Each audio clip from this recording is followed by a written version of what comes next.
es día de aprender algo más y hacer una buena reflexión para ser mejores en la vida. ¡Claro! Te acompaña ese amigo que te guiará en tu camino. Él es el Padre José de Jesús Aguilar Valdés, la voz amable de la radio. Esto es En tu Camino.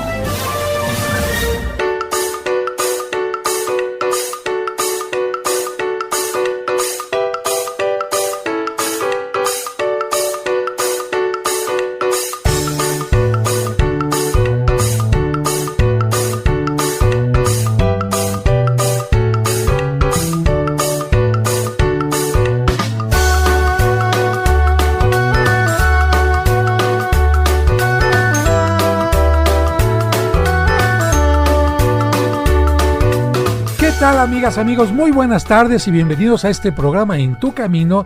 Gracias de verdad por ser parte de este grupo de personas que quieren aprender más sobre sus valores, sobre sus conocimientos que fueron quizás leves en la etapa de la infancia y los quieren hacer todavía mucho más profundos, o bien, si no se los explicaron bien, a través de las preguntas que nos hacen llegar, pues nosotros podamos darles una mayor firmeza a sus conocimientos y venzan a la ignorancia. Y para participar en este programa tengo aquí en la mesa a nuestro productor Sergio Enríquez. ¿Cómo estás, Sergio? Muy buenas tardes. Muy buenas tardes, Padre José. Pues estoy muy contento ya de poder hablar con nuestro público sobre cimentar nuestra fe y desde luego no sin antes saludarlos con mucho cariño. Amigos, ¿qué tal? Muy buenas tardes. Les saluda todo el equipo de producción y por supuesto nuestros compañeros ahí en Multilínea les dan la bienvenida. Está también con nosotros David Chávez, el colaborador más antiguo que tengo en programas de radio. David, ¿cómo estás? Muy buenas tardes. Sí, ya me veo antiguo, ¿verdad, padre?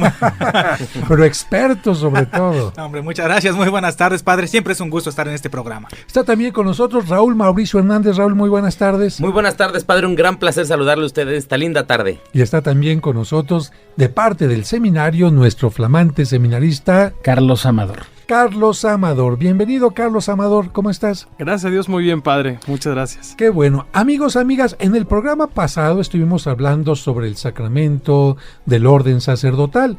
Ya ven que a lo largo de este programa hemos tratado ya los sacramentos uno a uno y estuvimos hablando en el último capítulo, en el último programa, del orden sacerdotal. Pero nos hicieron llegar ustedes muchas preguntas en torno a este tema y precisamente por eso quiero darles una respuesta concreta a cada una de ellas.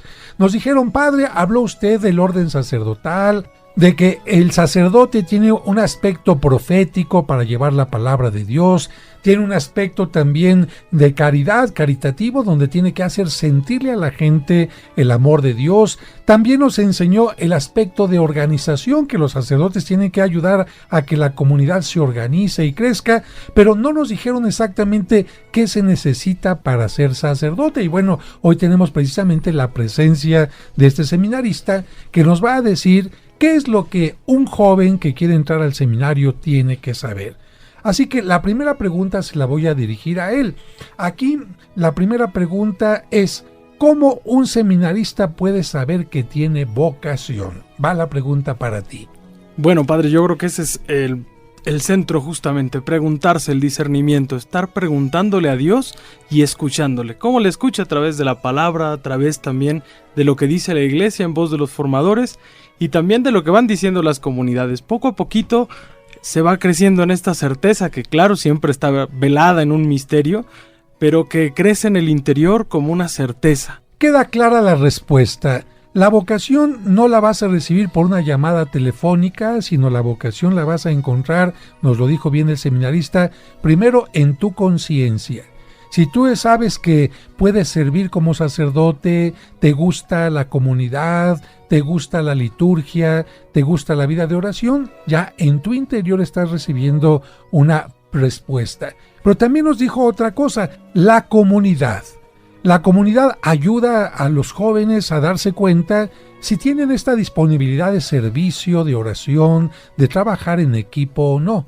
Será muy difícil que acepten en el seminario a una persona que la comunidad, la parroquia, no le reconoce como una persona que se integra, una persona de equipo. De hecho, se pide siempre al seminarista que quiere entrar al seminario una carta en donde el sacerdote manifieste que esa persona tiene la apertura para colaborar con otros grupos. Imagínense que a mí como párroco se me acerca un joven y me dice: padre, quiero ser seminarista. Ah, caray, ¿y en qué parroquia estás? Pues aquí en esta parroquia.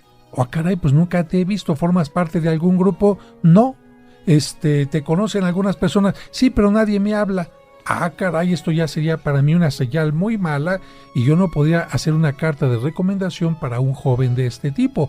O todo lo contrario, que me digan: no, padre, fíjese que se quiere meter al seminario porque lo decepcionó una muchacha. No, padre, fíjese que lo quiere meter al seminario su abuelita porque es bien lacra. O fíjese, no, la comunidad es importante en este tipo de situaciones. Y también el seminarista nos decía que ya que está uno en contacto con los formadores del seminario, ellos también pueden iluminar si uno tiene vocación o no.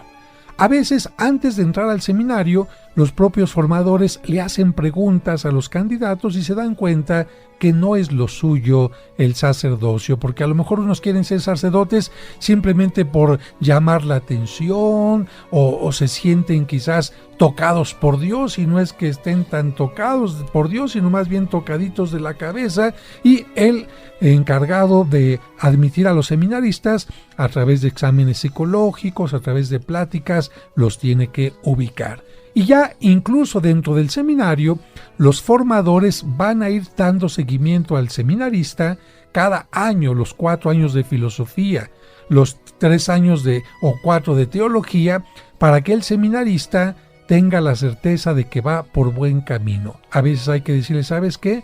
Tienes malas calificaciones. A veces habrá que decirle: ¿sabes qué? No tienes gusto en la oración. ¿Sabes qué? Estás haciéndote demasiado comodino, o alguna circunstancia en particular que le toca precisamente al formador.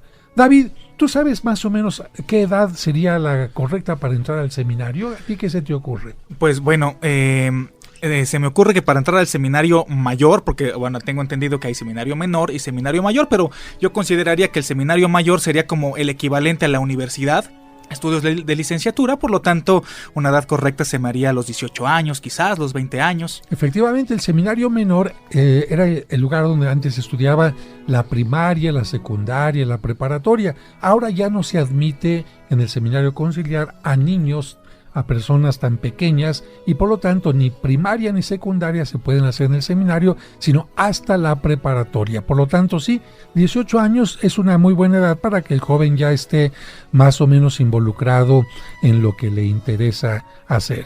Y efectivamente, en el seminario mayor se estudian 3 años de filosofía, a veces pueden ser 4, y 4 años de teología para llegar a la ordenación sacerdotal.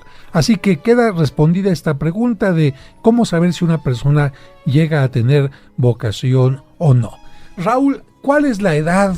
La gente nos pregunta, te pregunto a ti porque no todo el mundo lo sabe. ¿Cuál es la edad permitida para que una persona pueda ordenarse como sacerdote? La edad mínima. La edad mínima, pues la verdad la desconozco, padre. Yo entré al seminario, cuando estuve en el seminario tenía yo 25 años. Me tocó convivir con personas ya mayores de 40 años. Estamos hablando de edad mínima. Edad mínima, pues la verdad yo creo que ha de ser por lo menos unos 30 años, padre, algo así. No, la edad mínima para ordenarte como sacerdote son 24 años. Mínima. Mínima. Si tienes menos de esa edad, o te tienes que esperar a cumplir esos años para que te ordenen como sacerdote, o bien pedir una dispensa a Roma, que hay el caso de algunos sacerdotes que así lo hicieron porque salieron muy buenos para el estudio y terminaron antes de los 24 años. En cambio, no hay una edad máxima. Una persona puede entrar al seminario de vocaciones adultas y quizás ordenarse como sacerdote a los 60 años. Tuve un compañero que así le pasó. Otra pregunta que le hacemos a nuestro invitado del día de hoy de parte del seminario: ¿cuál es la diferencia entre un sacerdote diocesano y un sacerdote regular o un sacerdote religioso? Los sacerdotes religiosos siguen una escuela, digámoslo así, de espiritualidad a partir de su fundador. Por ejemplo, San Francisco de Asís ha dejado una regla para vivir en comunidad, para atender, y entonces los franciscanos pues siguen este espíritu. Los agustinos pues seguirán a San Agustín, y así podríamos hablar de muchísimas congregaciones. Son una infinidad, en realidad hay diferentes formas. El sacerdote diocesano no sigue a ningún fundador más allá de Jesucristo. Claro, podrá tomar la espiritualidad algún aspecto en concreto de algunas congregaciones, sin embargo, lo propio será la atención pastoral en la caridad. Muy bien, vamos a continuar con este tema al regreso del corte. No le cambien, amigos, estamos en el programa especial de Orden Sacerdotal aquí en Tu Camino.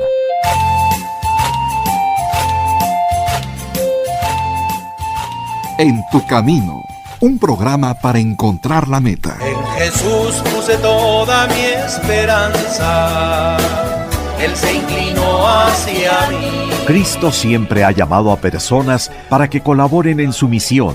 Por ejemplo, a los 12 apóstoles, los muchos santos y santas a lo largo de la historia, y por supuesto a nuestros sacerdotes.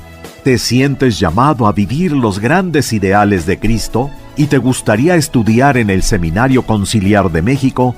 Entonces, comunícate al área de vocaciones al 55 55 73 22 22. Lo repetimos, 55 55 73 22 22. Y sé parte de los constructores del reino de Dios.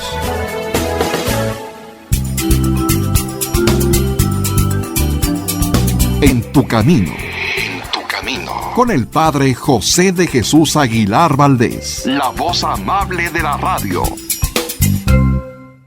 En Tu Camino, un programa para encontrar la meta. En Tu Camino.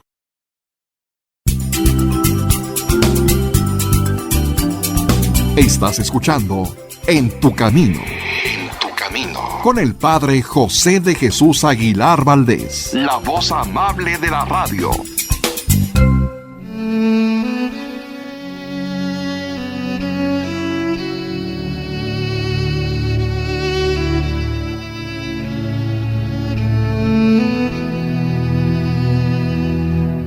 Señor, te pido por quienes no tienen empleo. Concédeles pronto trabajo digno y bien remunerado, que les permita desarrollar su profesión, ofrecer un servicio y obtener los recursos necesarios para satisfacer sus necesidades y la de sus seres queridos. Y mientras lo encuentran, haznos generosos con ellos. Amén.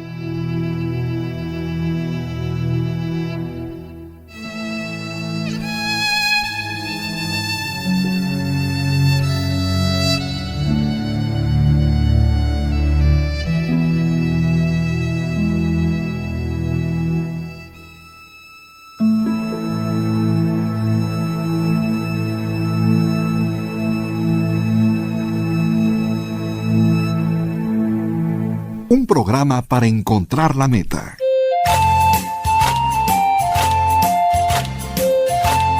Muchas gracias por continuar con nosotros en este programa de En Tu Camino, y estamos teniendo un acercamiento a la formación de la vida sacerdotal que comienza desde la propia familia, porque ahí es donde surge la vocación, después a través del acompañamiento de un sacerdote que puede ser el párroco, y después de algún sacerdote que esté en el seminario como formador, puede hacer que el joven entre al seminario, curse la preparatoria en algunos casos, curse 4 años o 3 años de filosofía y después 4 años de teología para ordenarse como sacerdote. Pero antes de irnos al corte hacíamos una pregunta.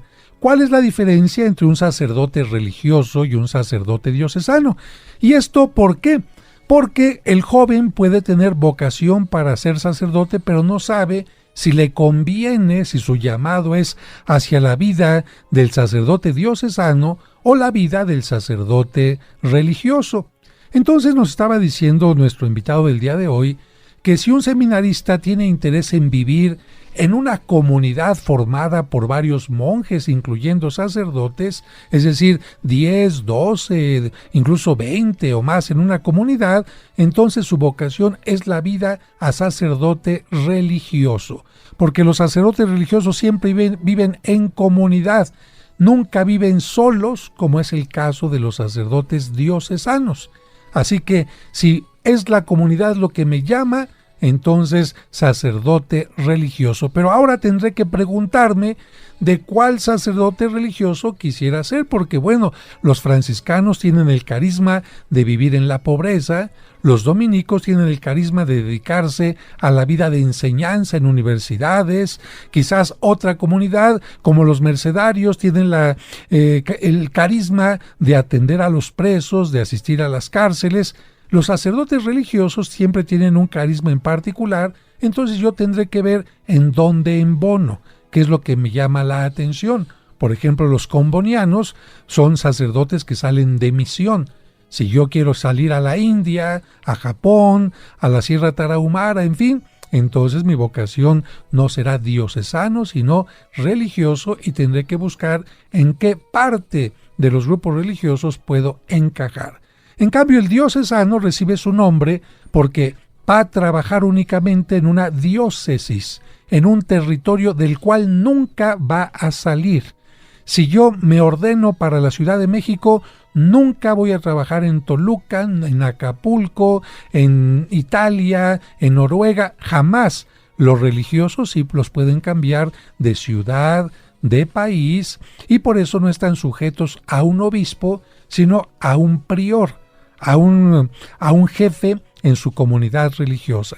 En cambio, el sacerdote diocesano está sujeto a la autoridad del obispo, de la diócesis, de la arquidiócesis para donde se está ordenando. Así que este es otro punto importante para tomar en cuenta.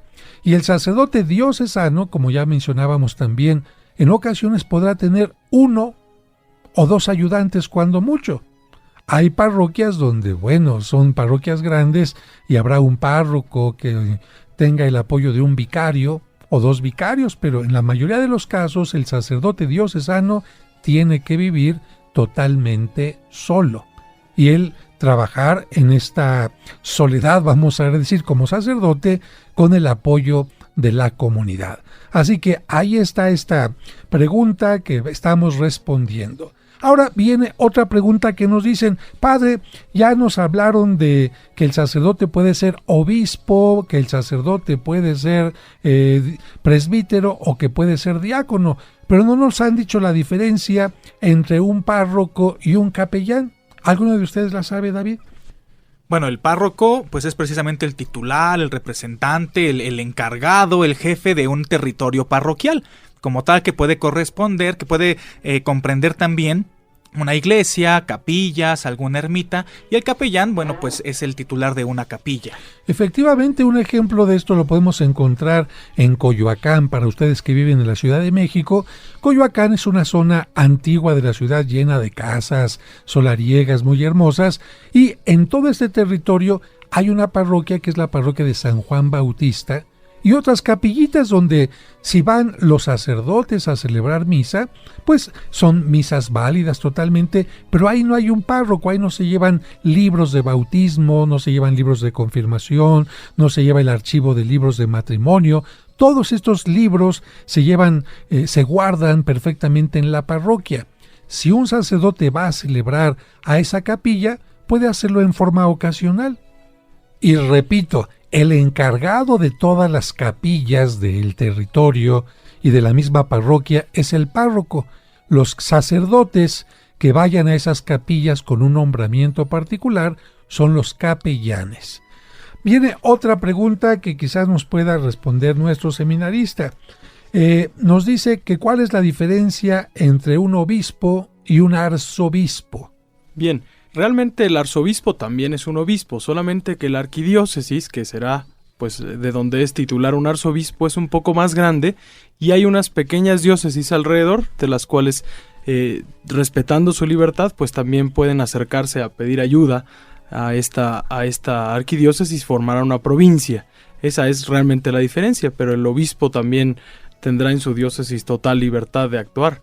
Muy bien, entonces la respuesta clara y concreta es: arquidiócesis o diócesis es según el tamaño del territorio o según la cantidad de fieles. Un obispo, si recibe una diócesis, es un obispo. Un obispo, si recibe una arquidiócesis, es un arzobispo. Así que el nombre de obispo o arzobispo tiene que ver con el territorio, el tamaño y también la cantidad de los fieles. Raúl, una pregunta que yo no creo que te la vayas a saber. A ver, nos preguntan que si los sacerdotes tienen una edad para jubilarse. No, los sacerdotes no tenemos una edad para jubilarnos.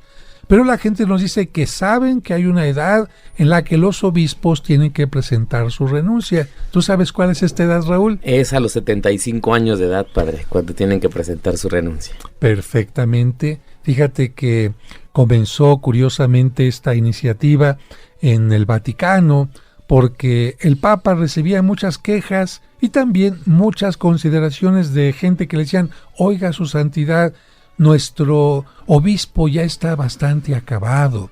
Nuestro obispo ya no puede visitar toda la arquidiócesis. En muchas ocasiones la tenía que visitar en caballo, en burro. No había los automóviles. Y en muchos lugares, de hecho, hay poblaciones donde no se puede llegar en auto. Y la gente decía: nuestro obispo está enfermito. Va a tener que estar trabajando hasta que se muera. Y entonces estas consideraciones hicieron que en el Vaticano, para que siempre hubiera cabezas fuertes, disponibles, lúcidas en la iglesia, obligara a que los obispos, no porque ellos quisieran, sino por bienestar de la iglesia, renunciaran a los 75 años. Una pregunta más, nos dicen: ¿y dónde quedan entonces los cardenales? ¿Son diáconos? ¿Son los cardenales presbíteros o los cardenales son obispos? ¿Alguno de ustedes quisiera contestar esta pregunta? Pues son obispos, padre. Los cardenales también son obispos, solo que por su título, su nombramiento, reciben el nombre de cardenal. Fíjate que esa es la impresión que tiene la mayoría de la gente. Pero los cardenales pueden ser también personas laicas. Es decir, alguien que ni siquiera es sacerdote, que ni siquiera es diácono, que ni siquiera es obispo. La palabra cardenal es una palabra que significa bisagra. Y esto quizás se metió dentro de la iglesia porque en reuniones particulares eran como los que cerraban las ventanas para que la reunión fuera más privada. Entonces la palabra cardenal se le empezó a dar, fíjate, a los párrocos en primer lugar, a los párrocos de Roma. Entonces todos los párrocos de Roma aconsejaban al obispo de Roma, que es el Papa. El obispo de Roma es el Papa. Y los consejeros del Papa son los sacerdotes de Roma. Por eso actualmente cuando a alguien, a un obispo se le llama, se le da el nombramiento de cardenal, se le da el nombramiento de párroco de una iglesia en Roma. Claro, es un nombramiento nada más como de homenaje, porque imagínense, el cardenal Norberto Rivera Carrera tiene una parroquia en Roma, es párroco de una parroquia en Roma, pero él nunca puede ir a esa parroquia. Hay un sacerdote que la atiende, pero para continuar la tradición de que los que aconsejan al Papa sean los párrocos de Roma, a estos obispos se les da precisamente un nombramiento. Sin embargo, la legislación nos dice que el consejero del Papa también puede ser una persona laica preparada, aunque no sea sacerdote. Y el Papa puede nombrar cardenal a un laico que ni siquiera sea sacerdote. Y bueno, esto lo vamos a tocar al regreso del corte. No le cambien.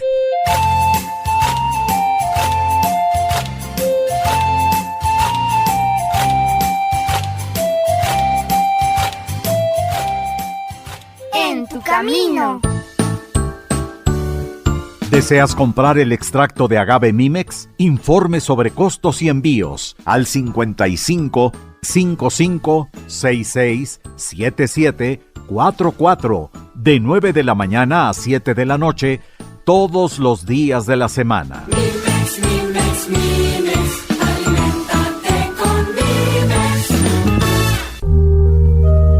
Como un servicio para ti que por enfermedad o causas ajenas a tu voluntad no te permiten asistir a la misa dominical en tu comunidad, Grupo Fórmula transmite para ti la Santa Misa todos los domingos a las 2 de la tarde por 1470 AM.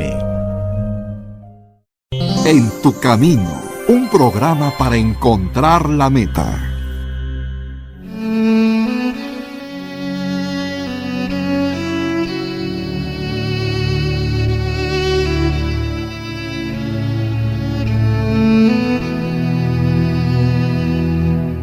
Señor, en este momento hay personas que se encuentran en hospitales, clínicas o casas, agobiadas por la enfermedad. Te pido por ellas, para que comprendan que la enfermedad no es castigo ni abandono tuyo, sino parte natural de la vida y de nuestra limitación humana. Ayúdales a ser pacientes y que reciban la ayuda necesaria de médicos y familiares. Amén.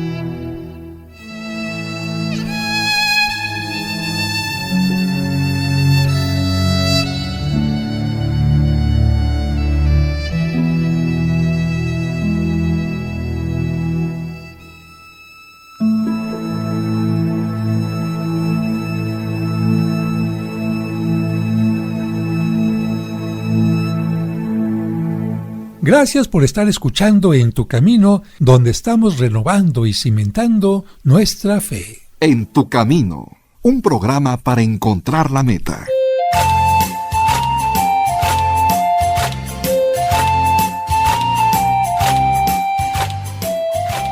Muchas gracias por continuar con nosotros en este programa y sobre todo muchas gracias por sus preguntas, porque a veces uno como sacerdote se le ocurre pensar que ustedes ya lo saben todo, que esto les queda muy claro y resulta que a lo mejor nadie se los había explicado. Generalmente estábamos diciendo antes de irnos al corte que los cardenales son obispos que por su experiencia con la comunidad, como pastores, por sus estudios, el Papa los elige o designa como cardenales. Esto no les da mayor autoridad en su territorio. Digamos, por ejemplo, el cardenal Norberto Rivera Carrera, aunque sea cardenal, sigue teniendo la misma autoridad de obispo en México y no tiene autoridad mayor sobre los demás obispos de esta República Mexicana, de este país. Sin embargo, siempre es un título honorífico, siempre es muy interesante, muy importante ser considerado como consejero de el Papa.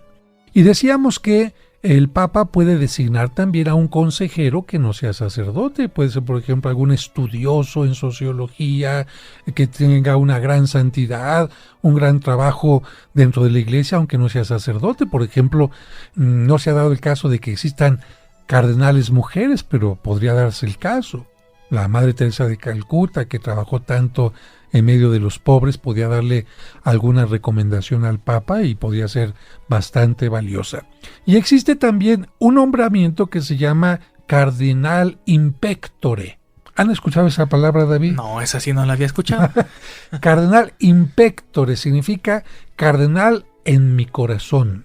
Cardenal en el corazón significa que el Papa puede nombrar a una persona y nadie, a veces la persona puede saberlo, pero a veces ni siquiera la persona puede saber lo que el Papa tiene en su corazón. Les voy a decir, por ejemplo, un caso. Había un obispo que estaba en China y lo metieron a la cárcel precisamente simplemente por ser obispo católico. Y el Papa, si lo hubiera hecho cardenal con el nombramiento y en China se hubieran enterado de que era hecho cardenal, lo hubieran asesinado. Entonces el Papa decide, lo nombro cardenal, pero nadie sabe. Nadie sabe, a lo mejor él podría saber, pero nadie más, porque sería ponerlo en peligro. Qué interesante. Es una cosa interesante porque él, quizás el obispo en prisión, saber que el Papa le daba el nombramiento, le estaba diciendo, eres consejero mío, con tu prudencia, con tu paciencia, con tu testimonio, podía ser un aliciente para este hombre, ¿no? Claro, sí, eso seguramente fortaleció su vida espiritual, ese nombramiento. Bueno, y sabemos que actualmente para nombrar al Papa se junta el grupo de cardenales y eligen al que va a ser el nuevo pontífice. Y precisamente esto se hace en la reunión que se conoce como el cónclave, pero actualmente ya no pueden entrar al cónclave los cardenales que tienen ¿cuánta edad? 80 años. Efectivamente, si una persona tiene 80 años, ya no puede entrar ni a votar, ni tampoco lo pueden elegir para que sea nombrado Papa. El Papa, ¿quién es? Pues el que sea electo como el obispo de Roma. Bien, viene una pregunta más Y esta nos la hace una persona desde Guanajuato, que nos escucha por allá y nos pregunta que qué es la curia.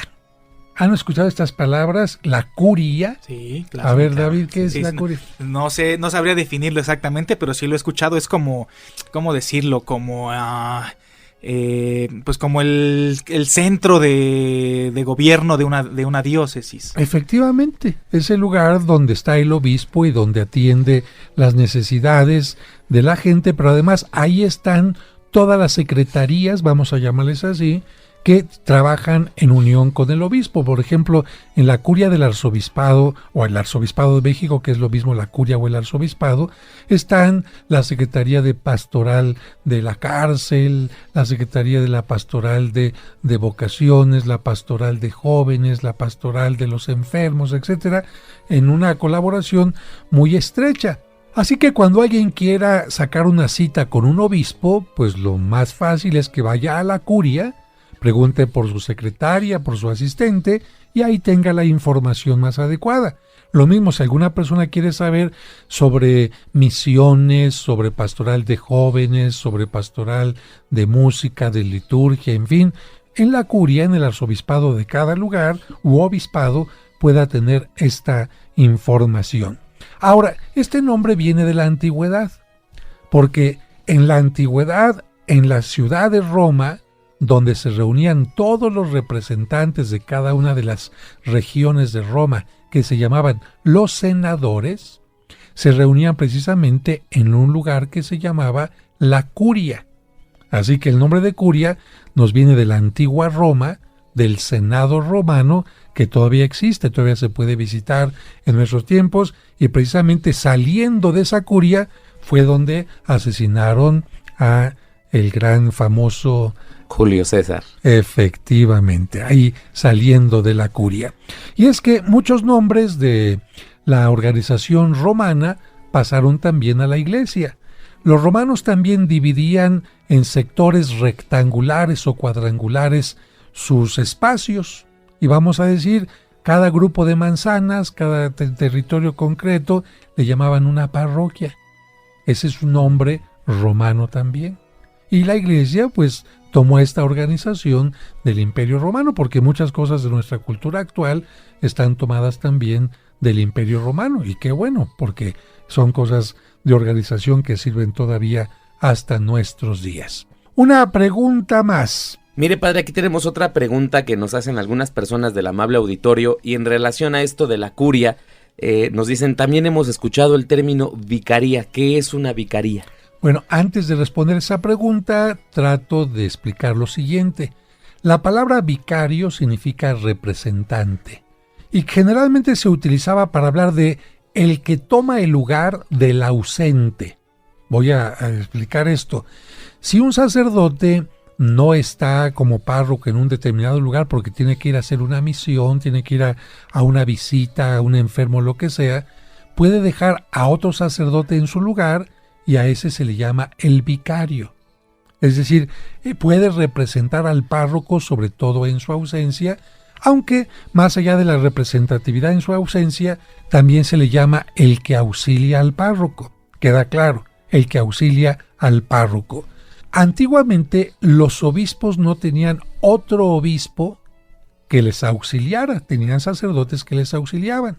A partir de el cardenal Miguel Darío Miranda, que le presentó al Papa Paulo VI la Arquidiócesis de México como la más grande del mundo, se le ocurrió decirle que si podría él tener varios obispos auxiliares y dividir nuestra arquidiócesis en partes. Eso al Papa Juan Pablo se le hizo una locura. Dijo, ¿cómo es posible que van a ser varios obispos trabajando en conjunto? Que trabajes con algunos sacerdotes auxiliares o que un obispo te pueda auxiliar, pero recorriendo también todo el territorio, lo entiendo, pero dividirlo y que cada obispo solamente trabaje en un lugar fue totalmente llamativo, y sin embargo el Papa aceptó esta propuesta, y la Arquidiócesis de México fue una de las primeras que se dividió en territorios con un obispo que auxiliara, pero solamente en ese territorio que se le estaba asignando. Entonces a estos obispos se les empezó a llamar obispos auxiliares obispos vicarios, y al lugar donde el obispo tenía su sede, porque cada uno de estos obispos tiene que tener una parroquia como sede, se le empezó a llamar la vicaría. Y de esta forma, muchos asuntos que las personas quieren arreglar ya no tienen que ir al obispado exactamente, a la curia, sino pueden arreglarlas directamente con el obispo encargado de esa zona. ¿Quedó claro, Raúl? Muy claro, padre, muchas gracias. Muy bien, vamos a un breve corte y regresamos enseguida a contestar sus preguntas que siguen llegando sobre el tema del orden sacerdotal, concretamente sobre los sacerdotes. No le cambie.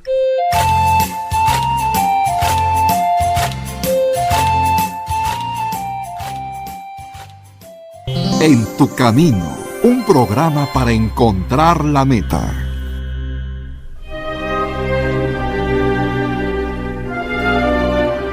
¿Deseas celebrar unas misas gregorianas por tus difuntos en la parroquia de San Cosme y San Damián? Es decir, misas ininterrumpidas durante todo un mes.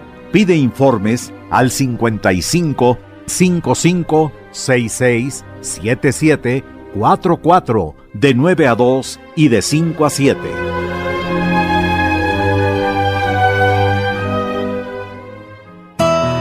Seguimos acompañándote en tu camino.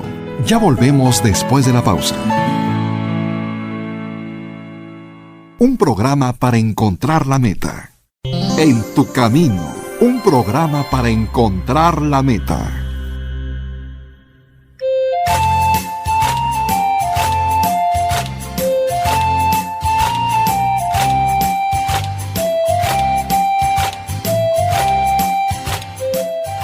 Muchas gracias por continuar con nosotros y sobre todo porque nos hacen llegar preguntas sobre este tema. Y en este momento leo una pregunta muy interesante. Se nos pregunta aquí que ¿cuál es el tiempo ordinario para que un sacerdote esté en una parroquia? Que porque la gente quería mucho a su sacerdote y que lamentablemente se los cambiaron. Miren, hemos dicho que el obispo es el responsable de cada diócesis o arquidiócesis. Y para el obispo no hay sacerdote malo. Si hubiera un sacerdote malo, simplemente le quita el ministerio. Y de hecho, en muchas ocasiones hay sacerdotes que son retirados del ministerio por distintas circunstancias. Y el obispo lo que trata es de que el sacerdote no se anquilose, creo que se utiliza esta palabra, ¿verdad? Que no se oxide y que no pierda su aspecto de servicio, su aspecto de creatividad, su aspecto de disponibilidad. Y por eso vienen los cambios. Creo que todo sacerdote cuando es cambiado tiene que llegar a la nueva parroquia y ver qué hago, qué puedo hacer, cómo me renuevo. Ya voy a dejar atrás el esquema que estaba quizás utilizando. Pero también a la comunidad le sirve mucho que venga un sacerdote distinto.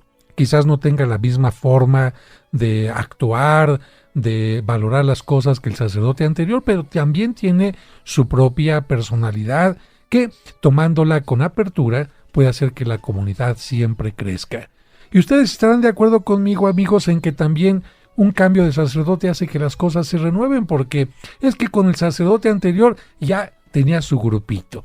El sacerdote anterior ya tenía sus consentidos. Ya había gente que no le caía bien. Ya había habido gente que se había ido a otra iglesia porque tal cosa o quién sabe qué. Bueno, siempre que llega un sacerdote nuevo, por lo menos hace que los grupos se renueven también, los cuestione, que llegue gente nueva y tantas otras cosas más. El tiempo ordinario que ha dispuesto el cardenal Norberto Rivera Carrera para que un sacerdote esté en una parroquia es de 3 años, aunque puede haber diferencias, es decir, excepciones. Si el sacerdote está en un proyecto pastoral que va creciendo, que va madurando, está en una etapa de restauración a parroquia, que si cambian al sacerdote se va a quedar a la mitad, o bien, si el sacerdote se enferma, entonces lo cambian de parroquia a un lugar donde tenga menos actividad, o al revés. Si el sacerdote ya se enfermó y no puede actuar mucho, pues a lo mejor lo mandan quizás a un lugar donde ya casi no tenga que trabajar, ¿no? Entonces hay muchas cosas que el obispo tiene que tomar en cuenta. Padre, y ahora que decía usted que en algún determinado caso el obispo le puede retirar el ministerio a algún sacerdote, ¿puede ser que también un sacerdote por voluntad propia renuncie a su ministerio? Nadie puede obligar a un sacerdote a que esté sirviendo con gusto. Tenemos casos de sacerdotes que Se enamoraron, se juntaron con una persona, incluso se casaron por lo civil, tuvieron hijos y entonces ahí por supuesto inmediatamente ellos mismos dicen, ¿saben qué? Me retiro. Y aquí no hay una Gestapo que va, ahora vamos por ti, te obligamos a que estés en tal lugar. Otros sacerdotes simplemente pues decidieron que no era lo suyo, lamentablemente después de muchos años o se cansaron o se decepcionaron de alguna comunidad y entonces dicen, yo me retiro. Y sí se puede, por supuesto, también tener esto. Nos llega otra pregunta, Sergio, y tú has escuchado mucho este tema. Nos dice aquí que ¿cómo se puede reconocer que un sacerdote es auténtico? Desde luego que esto podremos saberlo, Padre José, pues verificando sus documentos. Los sacerdotes tienen una licencia, es decir, también una identificación especial, una credencial de la arquidiócesis donde está certificando que es un sacerdote, y por supuesto existe también un directorio donde podemos checar si efectivamente el nombre de este sacerdote aparece en esa lista. Efectivamente, no tienen que ir al arzobispado, a la curia. Por supuesto que ahí hay una estadística que habla de cuándo se ordenó el sacerdote, en qué parroquia está, si tiene algún problema o no. También pueden entrar a la página de internet de la Arquidiócesis de México o seguramente su propia diócesis o arquidiócesis también la tiene, y ahí aparece el directorio con el nombre de los sacerdotes, cuándo nos ordenamos, en qué parroquia estamos, cuál es el título que tenemos, etcétera, y de esta manera evitamos que nos tomen el pelo. Porque lamentablemente existen muchos sacerdotes patito o falsos, especialmente en velatorios, en cementerios e incluso en algunas capillas que no están reconocidas, como el caso aquí en México, especialmente la que está en la calle de Cocurpe y Soquipa. Es una parroquia que, aunque le llaman de la Virgen de Guadalupe, no está reconocida como iglesia católica, ni tampoco el sacerdote que está ahí. La Magdalena Atlasolpa, también entre el eje 6 y el eje 5, otra parroquia que no está reconocida como católica. Las dos que les acabo de mencionar eran católicas. Había sacerdotes católicos, pero después llegaron sacerdotes cismáticos y no son católicas. Otro punto es la que está precisamente en el centro, que sirve también para dar culto a la Santa Muerte. Ahí tampoco, por supuesto, es una iglesia católica. Tampoco la que está frente al Peñón de los Baños, cerca del aeropuerto, tampoco es iglesia católica. Tampoco la iglesia de la Lupita, que se encuentra en Picos de Iztacalco, tampoco es iglesia católica. Y bueno, yo creo que así como estas se darán cuenta que existen santuarios y sacerdotes que no son verdaderamente católicos y que, por supuesto, ofrecen sus servicios en mercados, en casas, a domicilio, en restaurantes y todo tipo de cosas, porque pues la gente a veces quiere tener este caprichito de tener un sacerdote y después se dan cuenta de que no es sacerdote. Y bueno, una persona está escuchando el programa y luego nos dice que eso le pasó, que ¿qué tienen que hacer? Pues lo que tienen que hacer es denunciar, porque para que un sacerdote pueda ejercer su ministerio no solamente necesita ser aprobado por el arzobispado de cada lugar, sino tiene que tener un registro ante la Secretaría de Gobernación. Si una persona no tiene ni uno ni otro, evidentemente que está en contra de la ley canónica y contra la ley civil. Y la Secretaría de Gobernación, cuando se entera que alguien está haciendo esto, inmediatamente actúa y puede ser esto objeto incluso de prisión. Así que para que no le tomen el pelo, pues siempre pida las credenciales, asesórese, vaya a su parroquia y no ande queriendo hacer cosas que no son correctas. Y si alguien le tomó el pelo, pues lo lamento mucho, pero tendrá usted que denunciar si es posible, aunque estos sacerdotes siempre son huidizos y andan cambiando de un lugar a otro. Y nos llega la última pregunta, Raúl. Así es, padre, una pregunta que me parece muy interesante. Es una persona que nos dice que estaba por el rumbo del centro libanés y que entró a una iglesia que está dedicada a San Charbel, pero que se dio cuenta que el rito era diferente, que si esta iglesia no es real o no es católica. Bueno, dentro de los católicos tenemos varias formas de celebrar la misa, y aunque todo es esencialmente igual, a veces puede cambiar, por ejemplo, el idioma. Un caso concreto es el rito ambrosiano que se lleva a cabo en Milán. La misa es esencialmente igual, utilizan en más ocasiones la palabra Kyrie eleison a lo largo de la misa, en griego, y algunos cantos. Ese es el rito ambrosiano que se sigue celebrando todavía en las iglesias católicas de Milán. Y en algunos lugares donde se lleva a cabo la misa de rito maronita, podemos decir que es esencialmente igual, solamente que el lenguaje es el árabe. Aquí en México, la iglesia de Valvanera y Nuestra Señora del Líbano en la calle de Manzano, en la colonia Florida, tienen este rito maronita. No confundirse con iglesias que se apegaron a Lefebvre y que por lo tanto se alejaron de la iglesia, como la iglesia que se encuentra en la calle de Miguel Schultz, en la colonia San Rafael, donde todo el rito es en latín, las celebraciones de espaldas y muchas otras cosas, porque ellos no reconocen la autoridad del Papa. Pues gracias a todos por sus preguntas. Fue un programa para responder a todas sus inquietudes. Yo espero que hayamos respondido adecuadamente y por supuesto aprendimos un poco más. El próximo jueves estaremos hablando del sacramento del matrimonio, con todo lo que significa sus requisitos, los matrimonios que se pueden invalidar o mejor dicho declarar nulos y muchos temas que seguramente serán de su interés. Nos despedimos, Sergio Enríquez, muchas gracias. Padre José, muchísimas gracias. Nos despedimos, Raúl. Padre, muy buenas tardes, un saludo a todos, un excelente día. Muchas gracias, Carlos. Gracias, Padre, gracias, amigos, y seguimos pidiendo juntos por las vocaciones. Gracias, David Chávez. Padre José, muchas gracias, buenas tardes para todos.